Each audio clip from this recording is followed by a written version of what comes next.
Olá, pessoal. No vídeo de hoje abordaremos possíveis soluções sobre a atividade 8 do nosso módulo 3 de estruturas de repetição. Nessa atividade 8 da lista, nós temos a seguinte situação-problema. Construa um programa que receba um número real x, um valor inteiro t e em seguida t números reais pertencentes a um conjunto. Seu programa deverá informar se o valor x pertence ou não ao conjunto. Então, o que acontece? Aqui a gente vai receber um valor x real, vai receber uma quantidade referente a quantos elementos vai ter nesse conjunto e depois cada um dos conjuntos. E aí, como sair daqui, ele quer que a gente informe se esse valor x pertence ao conjunto ou se não pertence ao conjunto. Para informar se pertence ou não, a gente poderia falar, eu preciso guardar todos os valores, então, né, para identificar. Só que o que a gente quer como saída? A gente quer saber se o número está ou não está lá presente dentro do conjunto. Imagine um cenário que eu dê para vocês uma sequência de números ali, certo? Só que uma sequência de cartas, vamos imaginar assim. Só que essas cartas elas estão viradas, né, no verso e você não consegue ver qual número está naquela carta. Você não consegue identificar. Então eu tenho lá, por exemplo, 4 cartas. E aí eu não consigo ver qual número está em cada uma dessas cartas, eu só consigo enxergar o verso. E aí eu falo o seguinte, ó, você vai ter que acessar cada uma das cartas, só que quando você acessar uma carta, você vai ver o conteúdo dela e depois você vai ter que colocar ela de novo de forma no verso e vai acessar a próxima carta. E você não vai mais lembrar os valores que você tinha antes. Então, quando eu acessar essa carta, eu vou ter acesso ao valor que pertence à carta. Quando eu for para de cá, eu não vou gravar o valor que eu tenho aqui. Eu vou apenas acessar o valor que eu tenho aqui. Então, não vou ter memória para armazenar, para identificar, para lembrar qual era o valor de cada uma das cartas. Eu só vou saber a última carta que eu virei. E aí eu estou procurando um número e eu quero saber se o número está em uma dessas cartas. Aí, se eu te falo assim, ó, o número que eu estou procurando é o número 10.1. Estou procurando esse número, 10.1. Então, o que eu posso fazer para identificar o resultado que a questão está pedindo, que a situação, o problema está pedindo? O que ele quer? Ele quer saber se o número pertence ou não ao conjunto. Se esse número que eu estou procurando, ele está nessa sequência ou não. Então, no momento que eu virei essa carta, eu vou olhar essa carta e eu vou, no subconsciente, fazer já uma comparação. Né? Eu estou procurando 10.1. Virei a carta, eu vou me perguntar o quê? O conteúdo dessa carta é o que eu estou procurando, ou seja, o valor que tem nessa carta é o 10.1. Se for, eu já sei que eu já encontrei. Mas se não for, aí beleza, eu não foi, então eu vou para o próximo. Aí na próxima eu de novo. O conteúdo dessa carta agora é igual ao conteúdo que eu estou procurando? Ah, não. Então eu não encontrei ainda. Fui para essa outra carta. O conteúdo que está nessa carta é o conteúdo que eu estou procurando? É. Opa, então é. Então meio que eu sinalizo, ó, achei a carta. Então eu vou para a próxima, olho e falo, não, mas aqui já tudo bem, porque eu já achei. Né? Então o conteúdo desse aqui é diferente, mas eu já sei que eu achei. Eu não preciso gravar em que posição estava, qual o número de cada uma das cartas. Eu só preciso saber se eu encontrei ou não. Então, qual é a forma de fazer isso? A gente não precisa, então, armazenar o conteúdo de cada um dos dados, mas eu precisaria de uma espécie de sinalizador para identificar se aquela situação que eu queria aconteceu ou não. Isso a gente chama, né, tem um tipo de base teórica na literatura que chama de flag. Então, eu posso usar flag, uma questão conceitual que pode ser aplicada a diversos tipos de problemas. Nesse caso, eu só tenho duas opções, não é isso? Eu tenho a opção de não encontrei ou encontrei. São duas situações. Se ele encontrou, é que seria, por exemplo, pertence ou não pertence, certo? Então, se ele não encontrou, é porque não pertence, né? E aí, se ele não encontrou, poderia dar um valor qualquer para isso. Por exemplo, zero. Poderia ser qualquer número. E se ele encontrou, eu vou dar um outro valor, por exemplo, 1. E aí, nesse caso, esses valores que eu estou dando é uma questão conceitual que depende do programador. Poderia ser qualquer valor, né? Então, não precisa necessariamente ser 0 e 1. Assim como se tivesse mais opções, eu poderia, para cada tipo de situação, definir outros valores. E aí, isso serve só para uma demarcação. Porque imagine o seguinte, eu crio uma variável aqui que eu vou chamar ela de flag. E aí eu começo ela, eu encontrei quando eu começo? Não. Então eu pressuponho que não está, que não pertence, que eu não encontrei. Quando eu olhar a carta, eu verifico, ó, olhei o conteúdo dessa carta. O conteúdo dessa carta é igual ao número que eu estou procurando? Não. Então eu mexo na minha flag? Não, a flag continua lá com o valor inicial, que é o valor que não pertence, que não encontrei. Vou para a segunda carta. Cheguei nessa segunda carta, olho aqui. O conteúdo dessa carta é igual ao conteúdo que eu estou procurando? Também não, então flag eu não mudo. Quando eu chego nessa carta e eu olho o conteúdo e eu vejo que é igual, eu falo, opa, agora é igual. Então eu vou tirar aquele zero que tinha no flag e vou colocar que valor? Vou colocar o valor que eu encontrei, que nesse caso eu defini como 1, podia ser qualquer valor. Então coloquei o valor 1 ali.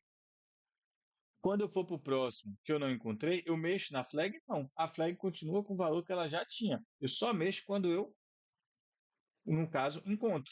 E aí, no final, se a flag tivesse aquele valor inicial 0, significa que em nenhum momento eu encontrei, né? Então, ninguém mexeu no valor de flag e eu digo que não pertence. Mas se a flag mudou de valor, é porque em algum momento eu encontrei. Então, eu vou afirmar que, de fato, eu encontrei o valor. Então, como é que fica isso na prática, né? Essa lógica? Então, o primeiro passo vou pegar o valor que eu vou estar procurando, que na questão aqui ele chamou de x. Então, eu vou chamar de x aqui também. E já vou pegar um num para pegar cada elemento do conjunto. E também vou ter um n aqui para pegar a quantidade de elementos do conjunto, que ele chamou de t, né? T para tamanho, então bora definir como t e conte. Então, ok. Lembrando que o nome da variável você que define, né? Não precisa usar exatamente a descrição que está na questão. Então, primeira coisa é pegar o nosso valor ali que a gente vai estar procurando. Peguei o valor de x. Depois que a gente pega o valor de x, eu vou pegar então a quantidade de elementos que vai ter no conjunto, que nesse caso vai ser o meu t. Eu poderia pegar no mesmo scanf, mas só para ficar mais claro aqui e separado as etapas de entrada, então peguei o valor x, peguei a quantidade. E agora eu vou fazer um laço para pegar cada elemento do meu conjunto. Então, meu conte vai começar de 0, enquanto o conte menor que t, conte mais mais. Ok. E aí, no momento, toda vez que o laço rodar, eu vou pegar um determinado elemento aqui, que vai ser um número do conjunto. Então, ok, peguei o meu valor de x, que é quem eu estou procurando, peguei o tamanho ali do meu conjunto e peguei cada um dos elementos do meu conjunto. Então, meus dados de entrada aqui já estão funcionando perfeitamente. O que eu preciso agora? Cada número que eu pego, eu preciso verificar se esse número é igual ao elemento que eu estou procurando, porque depois que rodar de novo, vai sobrescrever e já vai ser um outro número. Então, quando eu peguei o número, eu verifico. Esse número que eu peguei, ele é igual ao número que eu estou procurando, que é x? Se for igual, significa que eu encontrei. Se não for igual, significa que, pelo menos até o momento, eu não encontrei. Então, eu vou criar uma variável aqui que eu vou chamar de flag e vou inicializar ela com 0. Então, minha flag com 0 vai indicar que eu não encontrei. Se por acaso eu encontrar, eu vou dar o valor 1 a flag. Então, perceba que se em nenhum momento o número for igual a x, ou seja, se isso aqui não for verdade, flag não vai ser 1. Então, flag vai estar com o valor inicial dela, que é quanto? 0. E aí, no final do meu programa, eu vou verificar. Se flag está com valor 0, significa o quê? Que em nenhum momento essa condição for verdadeira. Ou seja, que eu não encontrei o valor de x que eu estava procurando. E se eu não encontrei, eu preciso falar que o valor não pertence ao conjunto. Então, eu vou colocar aqui %f, ponto 1, que ele pediu com a casa decimal só, e aqui o valor de x que eu estava procurando. Se não, significa que o valor flag não é 0, ou seja, nesse caso aqui só vai ser 1, porque eu só faço duas atribuições.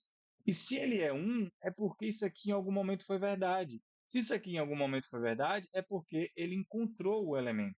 Então, eu vou colocar aqui o elemento pertence ao conjunto, né? Então, o valor pertence ao conjunto. Então, dessa forma, a gente consegue resolver o nosso problema. Todo valor que eu pego, eu verifico se esse valor é quem eu estou procurando, é igual ao X que eu estou procurando. Se for, eu mudo o valor da flag. E no final eu vou saber lá se o elemento que eu estava procurando foi encontrado ou não foi encontrado.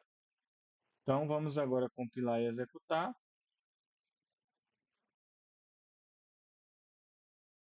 Então, nesse caso, estou procurando 10, tem dois elementos no meu conjunto, 5 e 10.1.